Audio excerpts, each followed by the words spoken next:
제가 기도하고 오늘 교회에 관하여서 함께 나눠보도록 하겠습니다. 기도하겠습니다. 사랑하는 주님 감사합니다. 오늘도 우리가 함께 모여 귀한 말씀을 나눕니다. 하나님, 우리가 교회를 다니고 신앙생활을 하지만 우리가 정말 교회가 무엇인지 생각해 본 적이 너무나 없는 것 같습니다. 하나님의 몸된 교회를 우리가 세워가고 우리 스스로도 교회로서 자라갈 수 있도록 이 시간을 통하여서 우리를 깨닫게 하시고 더욱 주님을 알아가게 하여 주시옵소서. 모든 것 인도하신 주님을 찬양합니다. 예수님의 이름으로 기도드립니다. 아멘. 네, 어서 오세요. 한 분이 안 들어 제가 카톡 하나만 보내놓고 이야기를 하죠.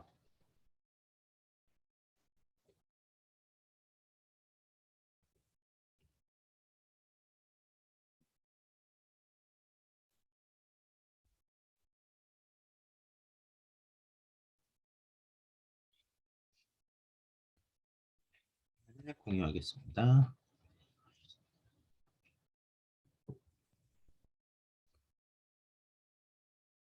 잘 보이시죠? 네. 자, 오늘 우리는 교회가 뭐야? 라는 이 부분을 배워보려고 합니다. 교회. 그냥 아무것도 시작하기 전에 저희가 그냥 여쭤볼게요. 교회는 뭘까요? 교회가 뭘까요? 승현쌤, 교회가 뭐죠? 서로 함께 모여 하나님 말씀을 듣고 말씀을 배워가고 기도하는 공동체. 듣고 배우는 공동체. 네, 기도하면서. 네. 네, 기도하면서. 인수 집사님, 교회가 뭘까요?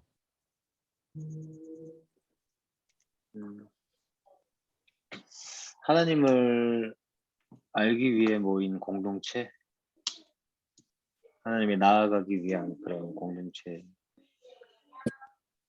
네, 좋습니다.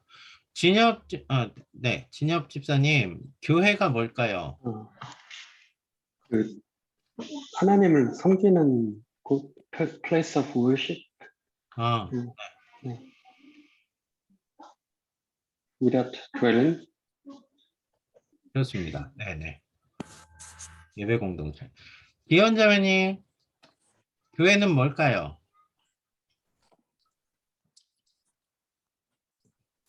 예수님, 하나님을 믿는 자들이 모여서 함께 예배드리는 거요.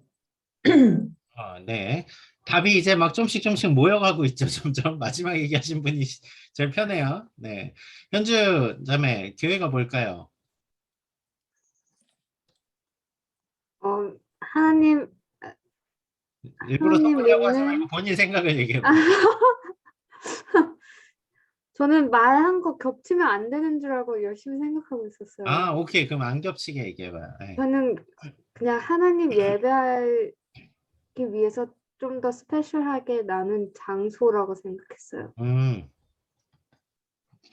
아주 중요한 표현인데 여러분, 우리가 주한교회 다녀요. 그러면 주한교회라는 건물을 생각하게 돼요. 일반적으로. 그렇죠? 주한교회 어디 있어요? 보통 이런 거 묻잖아요. 주한교회 어떤 교회예요? 그러면 실은 우리가 되게 지금 이제 막 배우고 막 뭔가 하다 보니까 이게 뭔가 교회에 대한 원론적인 이야기들을 많이 하지만 실제로 우리는 교회 건물을 놓고 교회라는 이미지를 그릴 때가 참 많습니다. 자, 여기 이 글을 승현 쌤 좀 읽어주시겠어요? 교회라는 말을 들으면 보통 네, 맞습니다. 네. 들으면 보통 자기가 다니거나 지나가면서 보았던 교회 건물을 떠올립니다. 교회에 간다고 하면 자기가 다니는 교회 건물로 가는 것을 말합니다. 하지만 교회는 단순한 건물이 아닙니다. 우리가 보통 교회라고 부르는 건물은 예배드리기 위해 모이는 장소입니다. 자, 정말 실제로 우리가 교회를 얘기하면 건물부터 생각합니다. 그렇죠? 심지어 건물이 없는 주한교회도, 렌트하는 주한교회도 그 장소를 생각할 때가 많죠. 근데 교회는 건물이 아니래요. 그러면 교회가 뭘까요? 실은 이 질문에서 이제 우리가 좀 시작을 해보자는 거죠. 자, 교회는 건물이 아닙니다. 고린도전서 1장 2절 말씀을 인수 집사님 좀 찾아주시겠어요?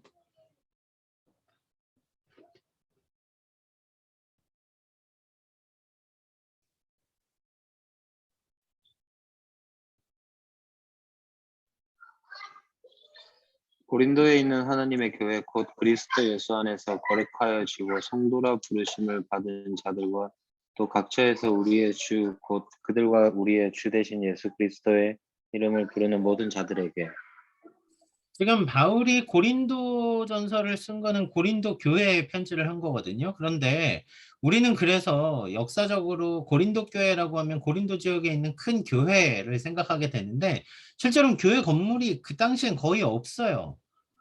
터키의 초대교회, 7교회 뭐 이런 거 흔적 가봐도 그 교회 아니거든요.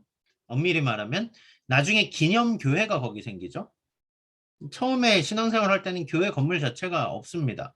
자, 그러면 바울이 말하는 교회는 고린도전서 1장 2절에 두 가지 타입의 이제 교회를 이야기하는데 어떤 사람들을 교회라고 지금 얘기를 하고 있을까요? 인수 집사님 한번 답을 찾아봐 주실 수 있으시겠어요? 1장 2절에.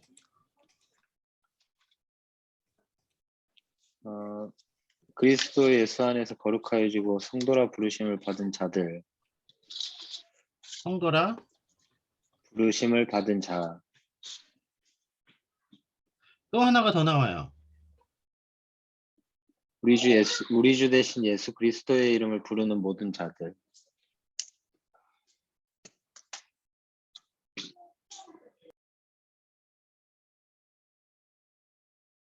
자, 이렇게 생각해 보면 여러분 잘 보세요. 교회에 편지를 쓰는데 교회가 누굽니까? 라고 할 때 교회는 성도입니다. 교회는 그리스도의 이름을 부르는 모든 자들, 구원받은 하나님의 자녀들입니다. 자, 여러분 조금 정의가 되게 넓지 않나요? 믿는 모든 사람이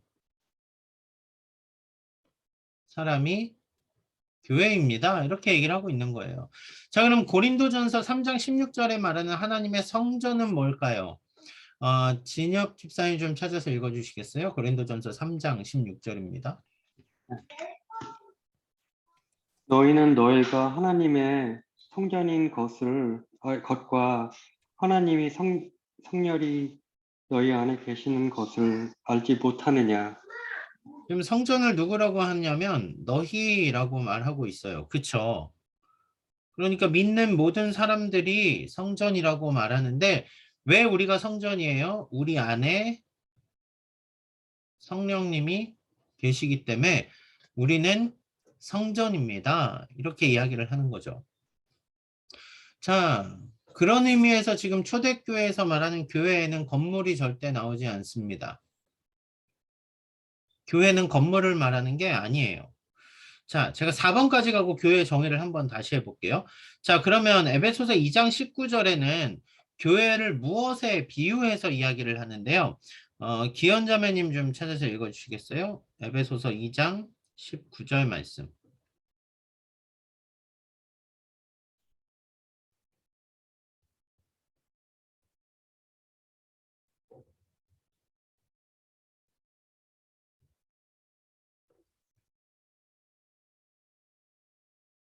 그래서 2장 19절 말씀.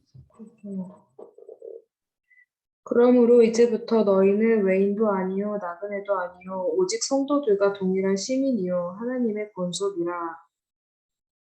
외인도 아니고 나그네도 아니고 또 뭐라 그러죠?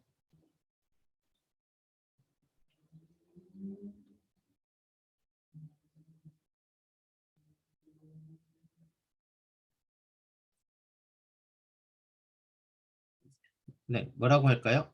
제가 못 들었나요? 죄송해요. 외인도 아니고 나그네도 아니고 에베소 2장 19절에서 뭐라고 말하죠? 기현자매님?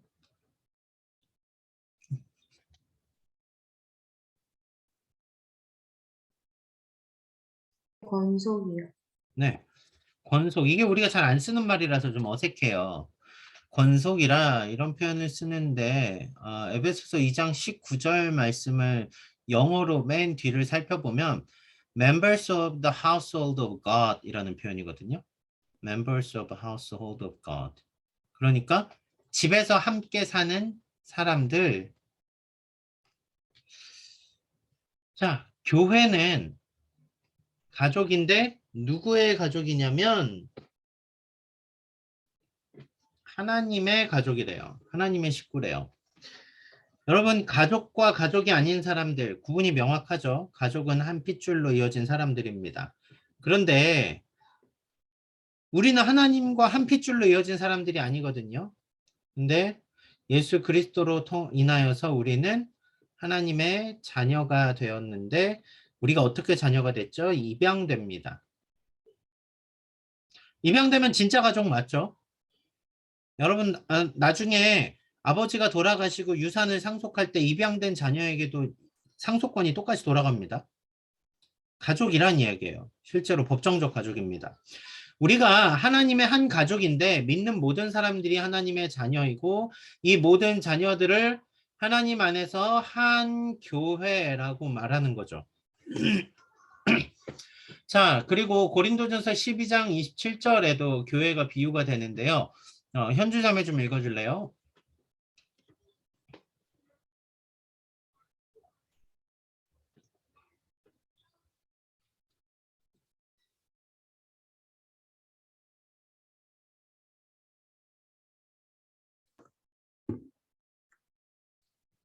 여러분은 그리스도의 몸이요 또한 그 몸의 지체입니다. 우리는 그리스도의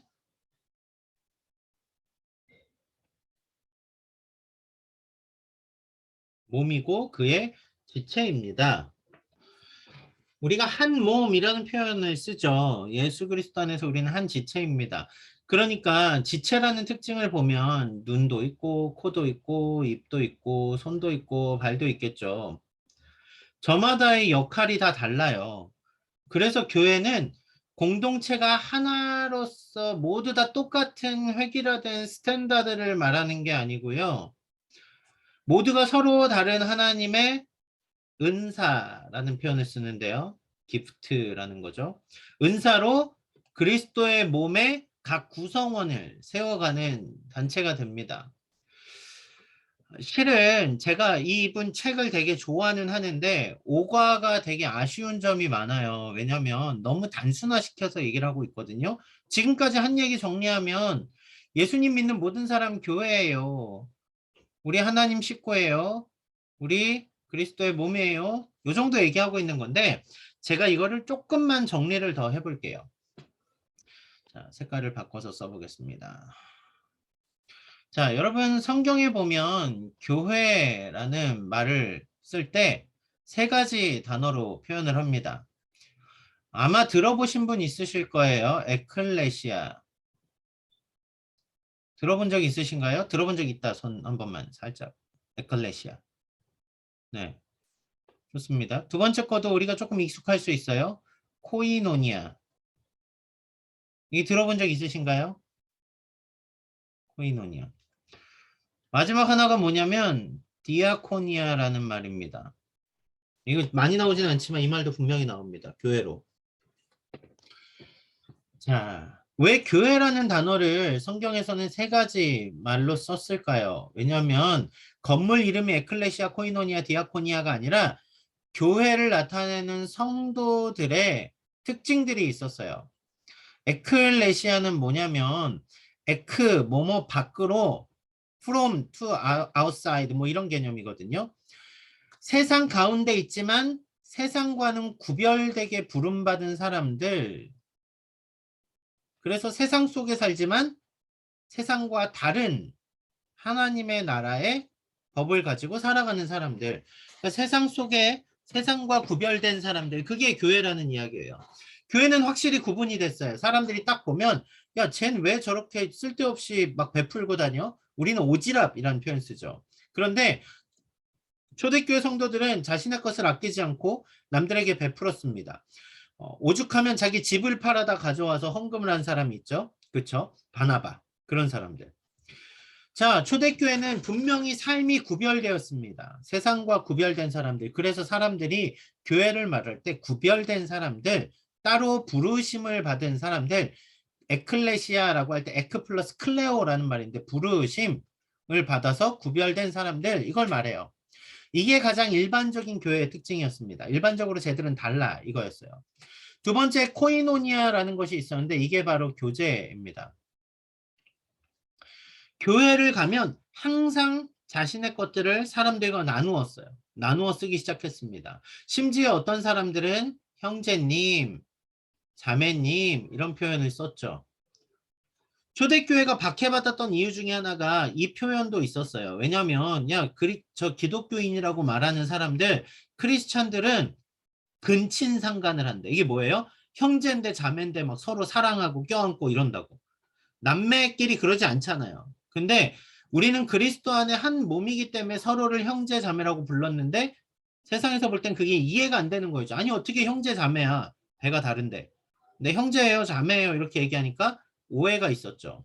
근데 오해가 살 정도로 정말 뜨거운 하나님 안의 사랑을 나누는 공동체, 아름다운 교제를 나누는 공동체, 그게 코이노니아였습니다. 지난 시간에 우리가 예배에 대해서 나눴어요. 예배에 대해서 제가 막 학문적인 얘기는 안 했는데 예배 보면 우리가 하나님께 올려드리는 예배와 수평적인 예배에 대한 개념을 얘기했었죠. 예배의 수평적인 개념에 대한 예배가 바로 교제입니다. 우리가 온라인 예배, 제가 그때 말씀드렸죠. 온라인 예배. 이거 왜 안 되냐면 온라인 가운데 우리가 은혜는 받을 수 있어요. 하나님께로부터 오는 은혜. 그런데 교회라는 것 자체가 하나님이 예수님이 공동체로 세우셨는데 공동체성을 배제시켜 버리면 그건 교회가 아닌 거예요. 개인의 묵상이지 그건. 어떤 개념인지 아시겠어요? 교회는 항상 공동체예요. 공동체. 구별된 사람들, 함께 교제를 나누는 사람들. 마지막 디아코니아가 뭐냐면 이 외국인 교회, 영국이 아니죠. 영어 쓰는 교회 가보면 집사님을 장로님을 부를 때는 엘더라 그러고 집사님을 부를 때는 디컨이라고 부르죠. 디컨이라는 말이 디아콘에서 나와요. 디아코니아. 이게 뭐냐면 집사, 교회를 섬기는 사람들.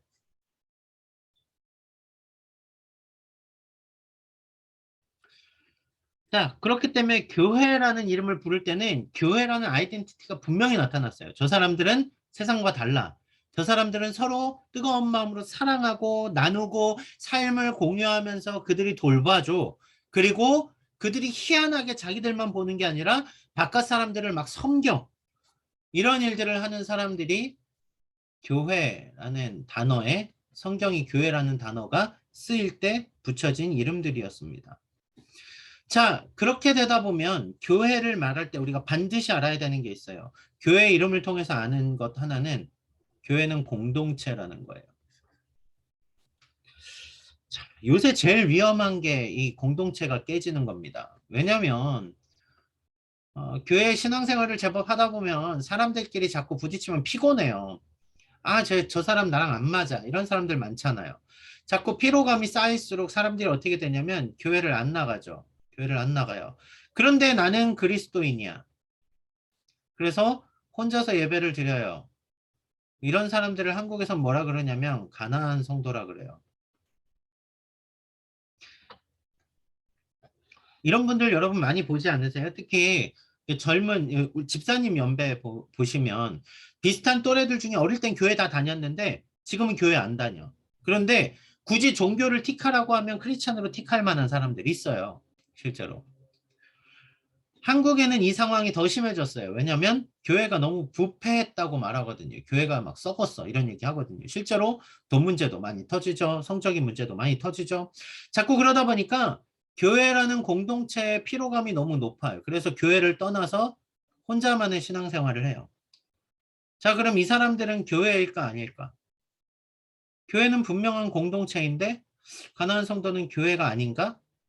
근데 이거를 결정하는 단어가 있어요. 뭐냐면 여러분 잘 기억하세요. 이거는 유형교회와 무형교회입니다. 유형, 형태가 있다라는 거죠. 무형, 형태가 없다라는 이야기예요. 자, 공동체로 모이는 하나의 건물을 말하는 교회, 실제로는 유형교회입니다. 교회 건물을 말하진 않지만 함께 모여서 사랑의 교제를 이뤄가는 사람들, 유형교회입니다. 무형교회는 뭘 말하냐면요. 예수 그리스도를 믿는 모든 성도 다 무형교회입니다. 자, 그러면 이제 생각해 볼 수 있겠죠. 아, 요런 교회, 유형 교회. 그리고 요런 교회, 요 앞에 말한 요런 교회들, 무형 교회. 이렇게 말하면 될 것 같은데 땡입니다. 땡. 왜냐하면 유형 교회만 있을 수 없고 무형 교회만 있을 수 없어요.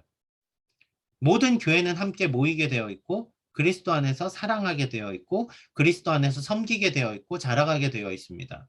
나 혼자만의 교회라고 말하는 게 교회는 건물이 아니에요 이렇게 말하는데 그분은 무형 교회만 생각하시는 거예요. 이게 되게 잘못된 거예요. 저는 이해는 돼요. 그만큼 긴 거죠. 그만큼 상처도 많고. 그런데 무형 교회로만 남아있으면 그리스도께서 세우신 교회의 공동체성에서 무너집니다. 왜냐면 내가 편리한 걸 선택한 거잖아요.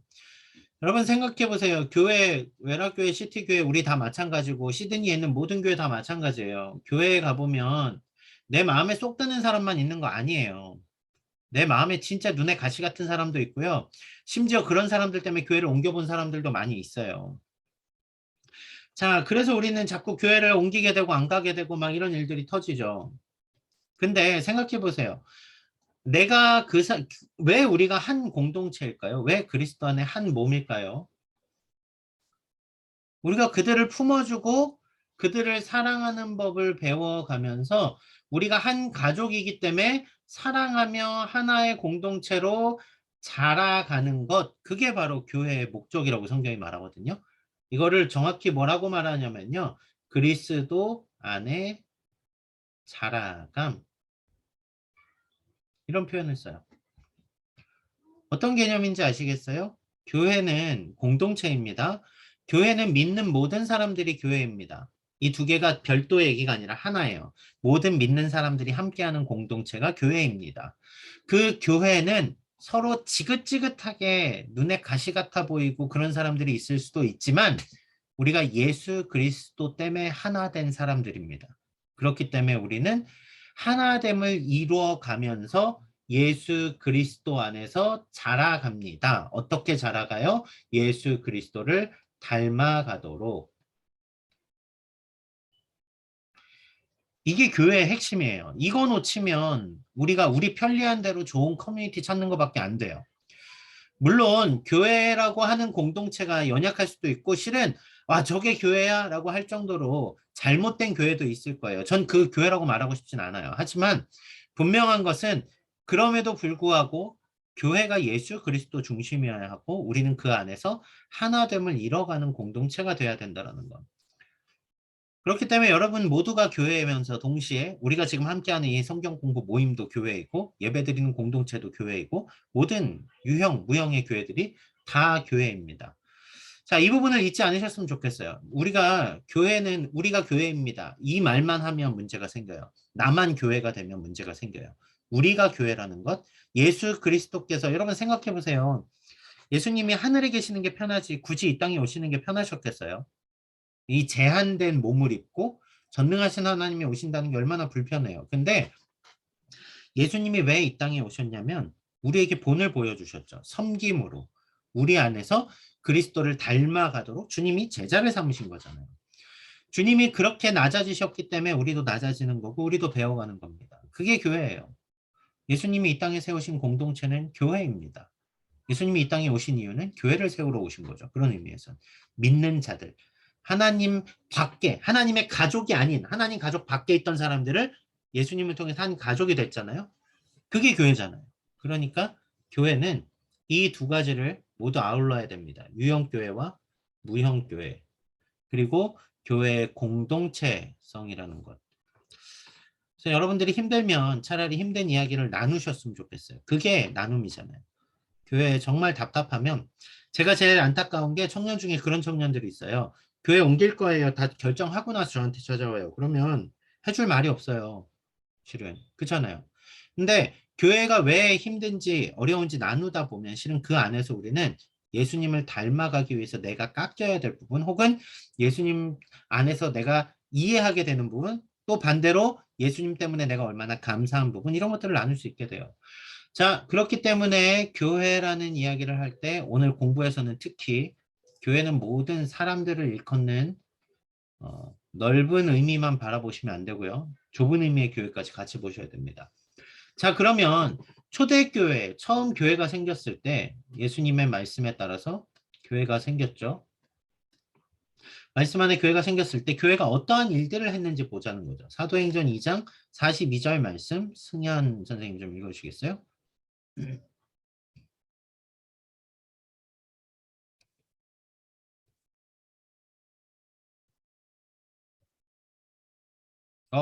죄송해요. 민환쌤이 들어오셨는데 제가 제 영상이 안 떴군요. 한 번도 안 물어봤으니까 민환쌤 좀 읽어주시겠어요? 사도행전 2장 42절.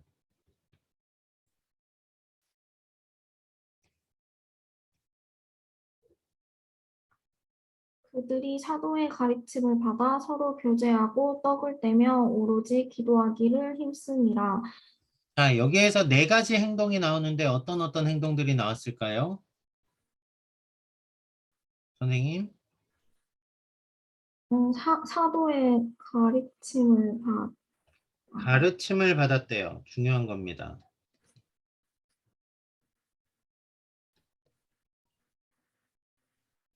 자, 그리고요. 서로 교제하고 교제하였대요. 또 하나요? 떡을 떼며 떡을 떼고 오로지 기도하기를 힘쓰니라. 오로지 기도하기에 힘을 썼습니다. 자, 교회 가는 일들 잘 보세요. 사도의 가르침을 받았다라는 거는 말씀을 배웠다라는 것입니다.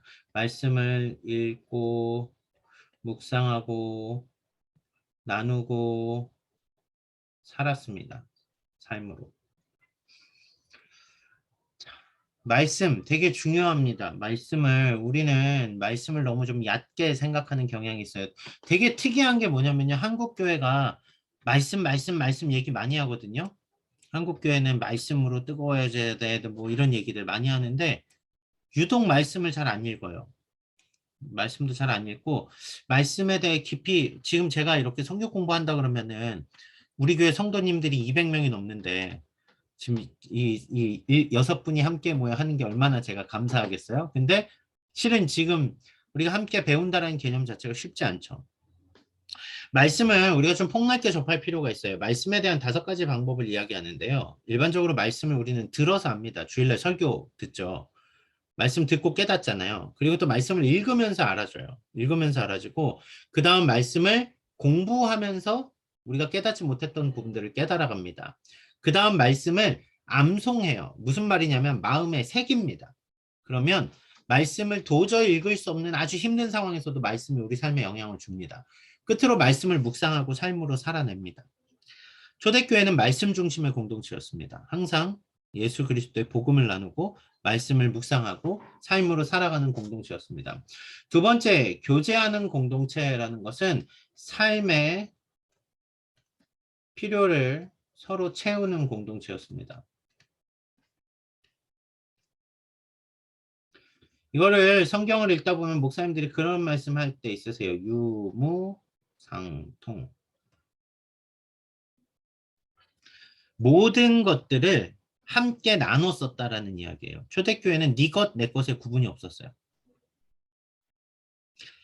처음에 공산주의 이런 이야기 나올 때 이념은 참 좋아 보여요. 그렇죠? 네 것, 내 것이 없는 공산, 모두가 함께 나눠 쓰는 거. 사람이 안 돼요. 죄성이 있어서 그게 불가능합니다. 그런데 이게 가능했던 공동체가 교회였어요. 교회는 자기의 것을 주장하지 않았습니다. 서로의 필요를 채워줬고 자신의 것을 나누어 주었습니다. 내 것을 챙기기에 급급하지 않았고 남의 필요를 채우는 일, 서로 나누고 교제하는 일에 힘을 썼습니다. 다음 떡을 뗐다라는 거, 이거 되게 중요한 포인트예요. 떡을 뗐다.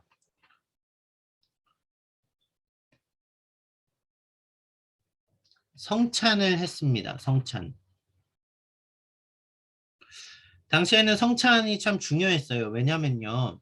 예수님이 죽으시기 전날 밤, 십자가에 달려 죽으시기 전날 밤 제자들과 함께 마지막 떡을 떼시면서 이것을 기념하라 말씀하셨기 때문에 제자들은 예배 모임 때마다 떡을 떼며 예수님의 찢기신 살과 예수님이 흘리신 피를 기억했습니다. 요즘 우리는 성찬에 대해서 되게 무뎌요.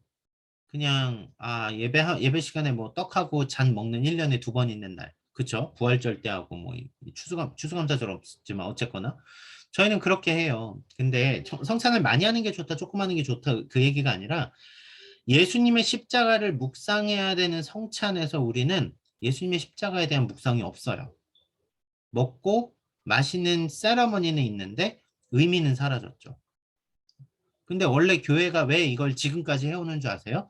우리 교회 공동체는 예수님의 십자가 앞에 설 때 진짜 은혜를 날마다 경험하는 공동체가 되거든요. 자, 그런 의미에서 떡을 뗀다라는 거, 초대교회는 성찬에 예수 그리스도의 십자가의 은혜를 날마다 나누었습니다. 마지막 당연한 얘기죠. 기도하기에 힘썼습니다. 재밌는 얘기가 있어요. 한국 교회에 새벽 예배가 왜 생겼을까? 새벽 예배 뭔가 안 가는 게 익숙해지긴 하지만 언젠가는 한 번은 가야 될지도 모르고 내가 신앙생활 뜨겁게 하면 새벽 예배를 가야 될 것 같은 부담감이 들기도 하고 막 이러기도 해요. 근데 보통 사람들이 막 그런 얘기합니다. 새벽 예배는 우리나라 옛날에 정화수 떠놓고 물 떠놓고 기도하던 새벽에 기도하던 천지신명께 기도하던 그 문화가 샤머니즘적으로 한국에 접목돼서 만들어진 거야 라고 얘기하는 분들이 있는데요. 이게 참 되게 답답한 이야기죠. 실제로 한국에 그런 문화가 있는 건 사실이죠. 그렇지만 초대교회 성도들은 이른 아침에 모여서 기도했습니다. 이게 역사적인 기록이거든요. 기도하기에 힘쓰는 게 왜 문제겠어요. 그쵸? 제가 여러분들 새벽 예배 나가라는 게 아니라 우리가 막 자꾸 이걸 정당화시킬 필요는 없다라는 얘기예요. 그건 샤머니즘적이니까 안 해도 돼. 이런 게 아니라 기도할 수 있다면 더 기도하는 게 옳다라는 거죠. 왜요? 초대교회는 그렇게 했거든요. 기도가 다음 시간에 이제 기도를 살펴볼 거니까 제가 뭐 다음 시간에 얘기를 하는데요. 기도가 우리는 너무 획일적인 메시지거든요. 우리의 구하는 것. 그게 전부가 아니에요, 실은. 기도는 우리가 하나님의 자녀가 되었기 때문에 하나님께 마음껏 구할 수 있는 겁니다. 그러니까 초대교회는 말씀을 묵상하고 항상 삶을 돌아보고 서로 예수님의 십자가의 그 의미를 바라보면서 서로 기도하는 공동체였습니다. 교회가 해야 될 일이 보이지 않으세요? 교회가 해야 될 일. 그렇죠? 만나서 우리가 뭘 해야 될까요? 예배 한번 드리면 끝? 그거는 너무나 진짜 일부. 예배가 물론 소중하고 예배가 중요하지만 제가 지난 시간에 그랬잖아요. 예배 자체가 우리 삶이 예배가 돼야 된다. 예배와 함께 우리는 교제와 성도들로서 아름다운 공동체로서 살아가야 됩니다. 삶을 나눠야 됩니다. 자, 여기까지가 오늘 배우는 교회에 대한 전반적인 내용입니다. 여러분들이 교회라는 것을 좀 잘 정리하셨으면 좋겠어요. 왜냐하면 요즘 교회의 문제가 가장 많은 이유가 뭘까라고 할 때 실은 교회가 뭔지 몰라서요. 신학자들은 이렇게 얘기해요. 우리가 교회를 너무 생각 안 하는 거예요. 예수님의 몸이 뭐지? 은사가 뭐지? 왜 우리가 서로 이렇게 힘든데 사랑해야 되지? 내가 왜 저 사람을 받아들여야 돼? 다 교회이기 때문에 하는 거예요. 교회이기 때문에. 예수님이 우리를 받아들여 주셨으니까. 예수님이 우리를 하나 되게 하시니까. 자, 오늘은 여기까지 정리하고요. 제가 질문지 올려드리고 기도하고 마치고 그 다음에 여러분들 혹시 교회와 관련된 여러분들의 좀 궁금했던 여러 이야기들이 있으면 질문 시간을 좀 나누도록 하겠습니다. 기도하고 마치겠습니다. 사랑하는 주님 감사합니다. 오늘도 우리가 하나님의 말씀 앞에 섭니다. 교회에 대하여서 예수 그리스도께서 피로 값주고 사신 교회, 주님께서 이 땅에 오셔서 교회를 세우셨고 우리는 교회 안에서 주님을 바라보며 자라갑니다. 하나님, 우리의 교회 공동체가 그렇게 주님을 닮아가는 공동체 되게 하여 주시고 아름답게 자라가는 성장하는 교회 되게 하여 주시고 말씀 안에서 서로 돌보고 기도하며 우리가 떡을 떼며 주님의 십자가를 바라보는 그러한 아름다운 공동체 되게 하여 주시옵소서. 감사하며 예수님의 이름으로 기도드렸습니다. 아멘. 네, 감사합니다. 제가 설문지를 드리고요.